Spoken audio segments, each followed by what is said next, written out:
This is Trend Following Radio, where great thinking comes alive. Nobel Prize winners, legendary traders, best-selling authors, and the pros that know what drive us irrational human beings. I am your host, Michael Covel. Not filtered, raw, honest. That's my passion.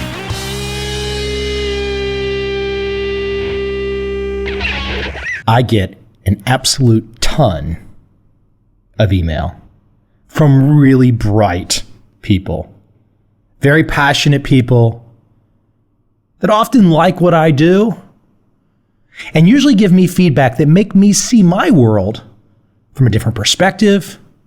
Maybe they shine a light in an area that I was not aware of. It's just this great give and take. I'm very lucky. Most people don't really ever have the opportunity to interconnect with thousands, tens of thousands, if not hundreds of thousands of people, random people from all around the world. I'm not sure what it's done to me exactly, but it's definitely made me who I am. The numbers of emails that I've responded to in the last 15 to 20 years, easily in the hundreds of thousands. Hundreds of thousands of responses to people that just write in and want to interchange. Maybe that's a little crazy on my part, but I love it. Again, it's made me who I am today. Along those lines, I'd like to read an email that came in on a fairly controversial type topics, actually, as you will see. Reading. Dear Michael, I've been listening to your podcast since your interview on Barry Ritholtz's Masters of Business podcast. Barry, thanks again. Your episodes are interesting, informative, and overall enjoyable. I've also gone back and listened to about a dozen past episodes. Some I've saved to listen over and over again, episode 278 with Larry Swedroe. A few I didn't care much for, and one that prompted this email, number 183 with Yaron Brook. I must say, this reader must have gone back in time because I'm in the 400s right now on episodes. So he looked through that list and decided, because he already knew he didn't like Yaron Brook, and reached back in time to find Yaron Brook because he's definitely not appeared on my show more than once, if I recall correctly. Maybe he has appeared twice. I can't recall. Anyways, sidetrack there. Back to the email. At the beginning of episode 183, you say that you feel very strongly about Ayn Rand and objectivism, and I believe you are genuine in your request for response from those who disagree with her, along with our reasons. Before I get into my feedback, first, let me tell you a little bit about myself so you know that I'm not an ignorant hater. I have a BS in economics finance, a master's degree in accounting, and I am a licensed CPA. I work in public accounting as an auditor, and I'm a very small-time real estate investor. I once identified as libertarian, believing in a 0% tax rate on businesses, among other ideas. It's probably also worth mentioning that I've never been a trader, as that is one of the focuses of your podcast. Please excuse me if I blur the boundaries between Ayn Rand, objectivism, and libertarianism. One reason that I disagree with Ayn Rand is that her policies would lead to a more stratified society. The rich would continue to get richer and separate themselves from their employees. As their resources grow, so does their political power. They can manipulate laws to suit their own purposes, making it harder for others to achieve their goals. One idea of objectivism, that people should act in their own self-interest to get what they deserve, not to take whatever they can weasel out of the political system. Well, let me interject here really quickly. I am not a fan of anybody abusing a political system to get a favor. Period. But I'm also not in favor of a busybody government picking winners. Very consistent thinking. His letter continues. It bothers me that Ayn Rand's support seems to be almost exclusively people who are already well off or inspired young people who believe they will be productive and wealthy in the future. Their arguments that objectivism will help poorer people by unleashing companies' potential are a justification for their own personal desire for wealth and/or freedom rather than a true concern for the poor. Otherwise, they would suggest their free market policies as a way to help the poor rather than listing it as an example of why we should adopt libertarianism. People are definitely going to want to listen to my interview with the 2015 Nobel Memorial Prize in Economics winner, Angus Deaton. We talk about these very issues. I should add here really quick, I am not some kind of guy that goes to conferences for Ayn Rand. I don't wear badges. I don't wear labels. I've read 2 of her books. I've read The Fountainhead, and I really related to the character Howard Rourke. And I've read Atlas Shrugged, and I really related to the themes in Atlas Shrugged. I didn't like the 60-page John Galt speech, but the thrust of the speech, the thrust of Francisco Diacona's speech on money, these are timeless. I grew up in the Washington, D.C. area. I've seen it at the local, state, and federal level. American politics is an absolute mess, and it's already rigged.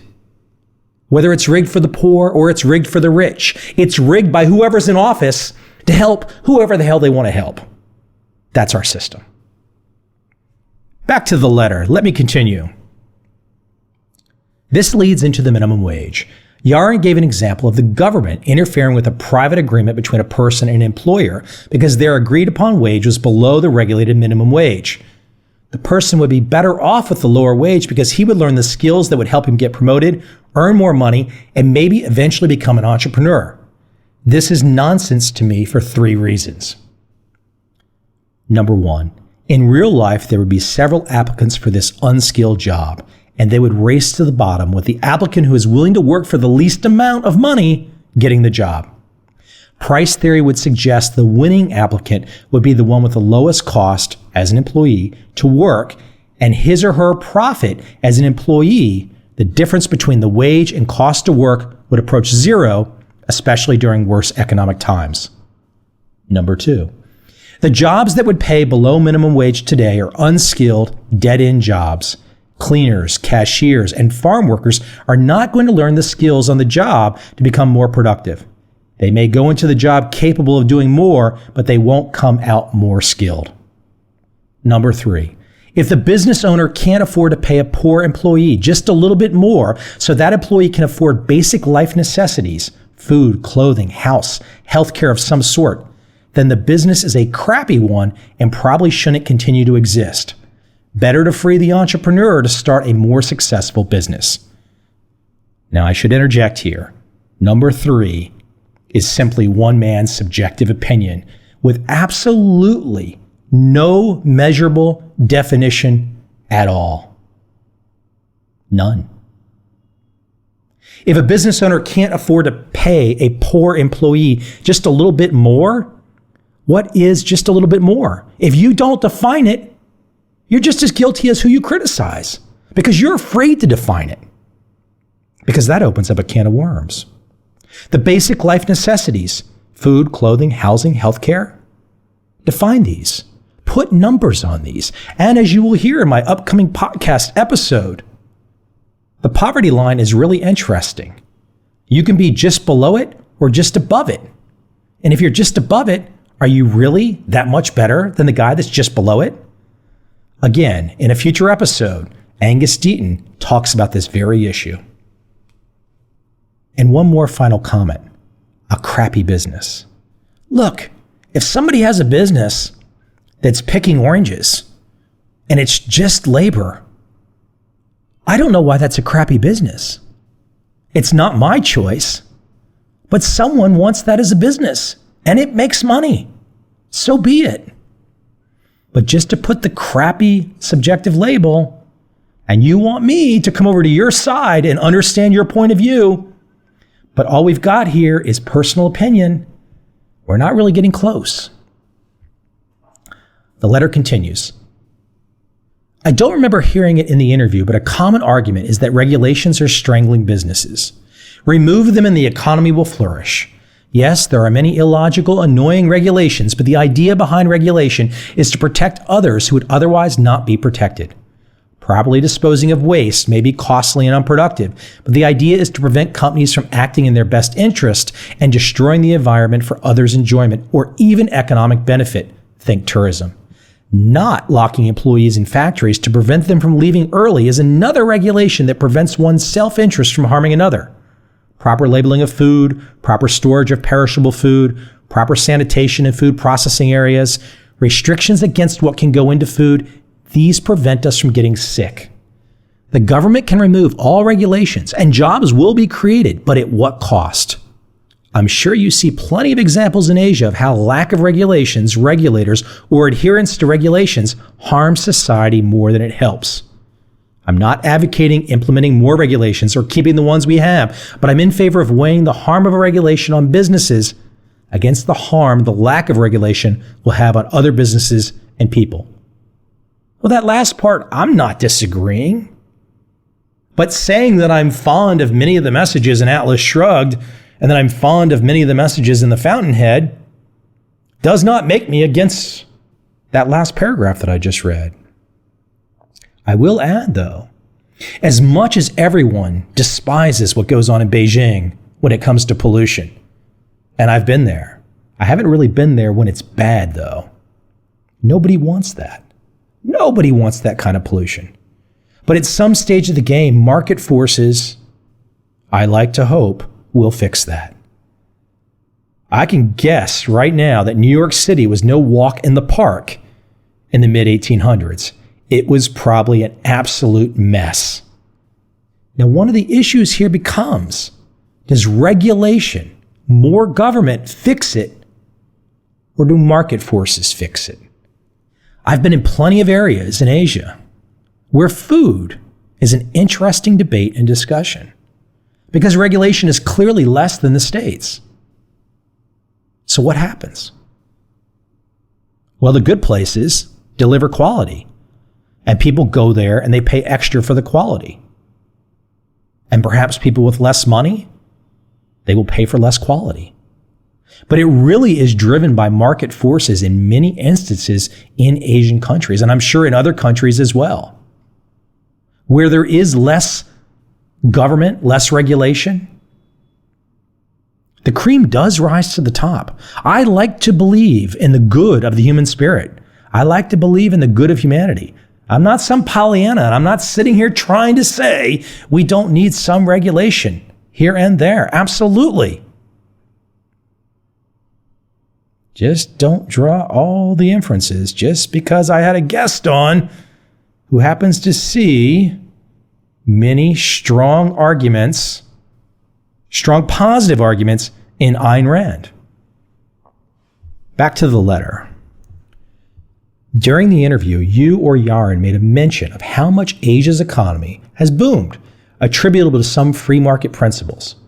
I wonder how much of the boom is due to poor living conditions in some areas, leading to people accepting work for low wages to manufacture for export, or the growth of companies supporting such manufacturing, and how much is due to the importation of advanced technologies relative to local existing technologies into their economies.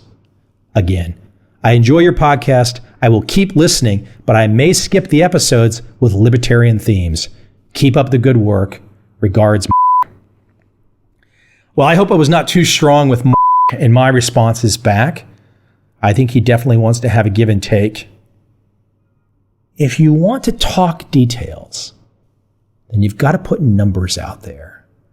It's going to be a negotiation. And so if you don't put numbers out there and you just tug on my heartstrings, you're really not tugging. Because I realize it's going to come to a number. So we might as well start with the numbers right out of the gate and just cut straight to the chase. One thought also. Now, Mark might not go back and listen, but in terms of libertarian themes, I highly recommend people go back and listen to Walter Williams, an economist from my alma mater, George Mason University, an African-American economist who happens to be very libertarian.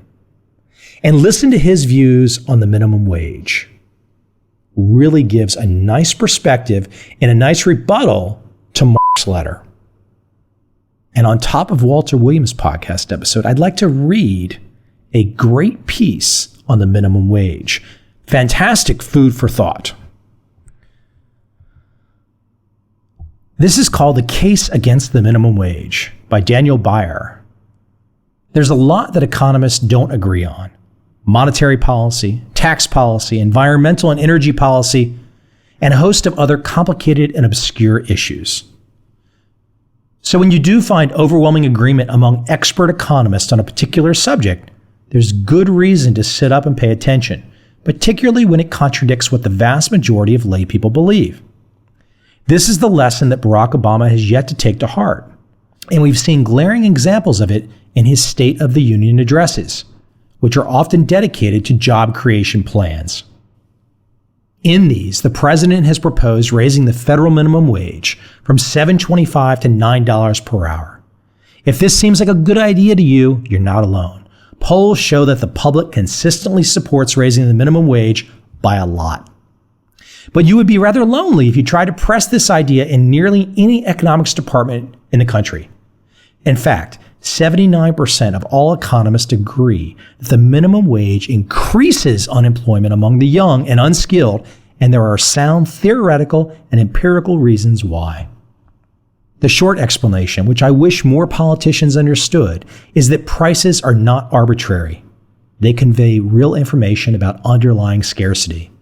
As Professor Anthony Davies put it, prices are not levers that set value. They are metrics that reflect value. When President Obama says that by raising the minimum wage, the government can, in one step, raise the incomes of millions of working families, he's missing the most fundamental fact about prices. Support for the minimum wage is driven by the difference between what the famed French economist called the seen and the unseen consequences of a law. In 1848, he wrote, "A law produces not only one effect, but series of effects. Of these effects, the first alone is immediate. It appears simultaneously with its cause. It is seen. The other effects emerge only subsequently. They are not seen. We are fortunate if we foresee them. Yet this difference is tremendous, for it almost always happens that when the immediate consequence is favorable, the latter consequences are disastrous." The visible effects of an increase in the minimum wage are obvious. All else equal, some workers are paid a higher wage. But what are the invisible effects that would be wise to foresee? Number one, employers will use less labor. This might seem obvious to non-presidents, but when you raise the price of something, people will buy less of it.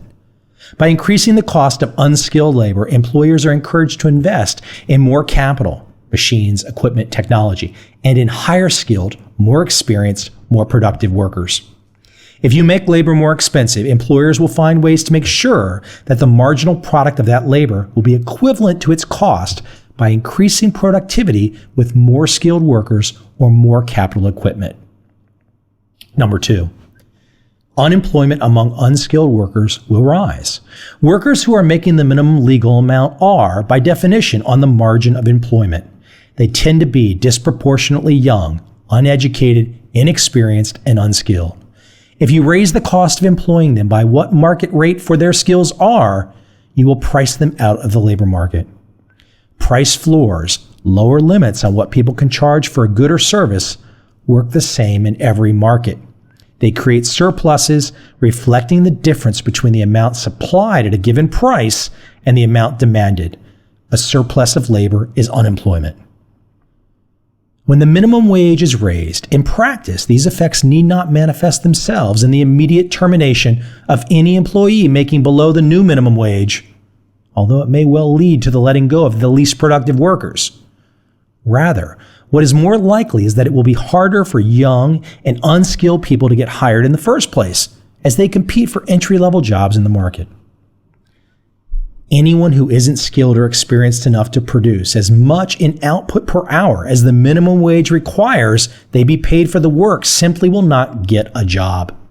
Employers will invest in more machines to raise the productivity of their employees and hire more skilled workers. Now, I'm not going to read all of this article. You can definitely go check it out yourself. I do want to read the final conclusion. In the final analysis, what is really being lost because of the minimum wage? Of course, there's the lost wages unemployed teen workers won't receive, and we shouldn't discount this. Many families need whatever supplemental income they can get, particularly when the economy is stagnant. But over the long run, for most young workers, the main value of their first job isn't the small income they receive, but rather the development of their human capital, the skills and experience they will gain from the work itself. In his book, Applied Economics, economist Thomas Sowell explains, those who disdain low-paying jobs as menial or who refuse to accept chump change for entry-level work are usually not thinking beyond stage one. Young people who begin by working at McDonald's seldom spend their careers at McDonald's. Just in the course of 1 year, McDonald's has more than a 100% turnover rate. What those who leave take with them is not only such basic experience as showing up for work regularly and on time, cooperating with others, and knowing how to conduct themselves in a business environment, but also a track record that enables them to move on to other and very different occupations at progressively higher levels in the years ahead. The experience and track record from McDonald's are likely to be more valuable in the long run than the modest paychecks they earn serving hamburgers. Put differently, whatever reduces opportunities for gainful employment for people with little or no experience has the effect of costing both them and society far more than the lost jobs. Reducing the number of jobs available by pricing inexperienced workers out of the market solves no problem for these workers. Let me add a side note here, beyond this minimum wage issue. I tend to think most people that are listening to my podcast are not dealing with the minimum wage. This is clearly a philosophical issue that many of us feel strong about. Let me add something about millennials. My observations about 20-somethings right now today. Often college educated, often bright. The numbers of millennials that I have met that have priced themselves out of a gig with me, out of working with me in some capacity. And not that I'm something so great, but the point being, I am a guy that can afford to pay for people to help me. And the value that millennials, and I'm sure this probably applies to other generations as well, but for those smart 20-somethings right now, and I've been crossing paths with you for the last 3 to 4 years, you guys are pricing yourself out of experience because you're so worried about getting the highest dollar for your work. And most of the work that you're delivering is just service stuff that somebody else can do, whether it's a website design or programming a particular page, taking a picture. Oh, don't get me wrong. I've seen high-level skill in all of those professions. And some people definitely deserve to be paid a lot more. But ladies and gentlemen, if you're in your 20s right now and you're asking for too much and you don't take the job, you are missing out on so much. I look back to how I started. I was willing to go work for free because I read that damn book, Liar's Poker. I mean, I call it the damn book, but it's a great freaking book, Liar's Poker.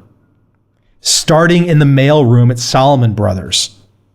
That story motivated the hell out of me. So instead of going through my 20s, demanding that people pay me the highest amount that I could imagine, because I was going to fake it until I make it, and I deserve to be paid such a high premium right now, I was willing to do almost anything for free to get around really smart people, because there's a benefit to being around really smart people. It's the same thing Thomas Sowell is saying, but in a slightly different way, about unskilled workers taking that McDonald's job. It's not the money. It's the freaking experience. So many people miss that today, whether we're having the debate about minimum wage or it's somebody building a website. Back to the article. Economists have studied the effects that minimum wages have on young workers' long-run income and employment prospects, finding that exposure to minimum wages at a young age may lead to longer-run effects. The evidence indicates that even as individuals reach their late 20s, they work less and earn less the longer they were exposed to a higher minimum wage, especially as a teenager. From a policy perspective, these longer-run effects of minimum wages are likely more significant than the effects of minimum wages on youths that are the focus of the most research and policy debate. It's really a perverse principle. Given that minimum wages hurt the very people they are supposed to help by restricting workers' freedom, reducing their choices, and increasing unemployment, one must wonder why, despite decades of consensus among economists, politicians and pundits continue to support these destructive regulations. They often do so because they want to send the right message about the kind of society we want to live in. While this appears well-intentioned, the principle underlying such arguments is actually quite perverse, that it is better for us to feel good than to actually do good. And I would like to end with a quote from the Nobel laureate, James Buchanan, who remarked way back in 1996, "The inverse relationship between quantity demanded and price is the core proposition in economic science, which embodies the presupposition that human choice behavior is sufficiently rational to allow predictions to be made. Just as no physicist would claim that water runs uphill, no self-respecting economist would claim that increases in the minimum wage increase employment. Such a claim, if seriously advanced, becomes equivalent to a denial that there is even a minimal scientific content in economics, and that in consequence, economists can do nothing but write as advocates for ideological interest. Fortunately, only a handful of economists are willing to throw over the teaching of 2 centuries. We have not yet become a bevy of camp-following whores." And that was, again, Nobel laureate James Buchanan. I appreciate Mark for writing me the initial letter. These topics, these discussions, these debates, they're never easy. I like to think there is a right answer. There's definitely shades of gray. I hope everyone listens to my upcoming podcast episode with Angus Deaton. He was essentially awarded the Nobel Prize for 2015 for these very topics, which really all come down to inequality.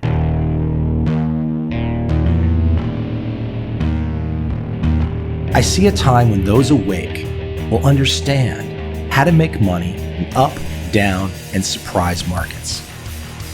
Whether new trader or experienced, college student or financial advisor, protecting against a crash or just trying to make a lot of money, trend following offers everyone an answer in uncertain times. To get started immediately, send me an email, michael@covel.com. I will send you the right trend following steps to take along with my free video. But if you want to buy and hold, trust the government and trust Wall Street, this is absolutely not for you.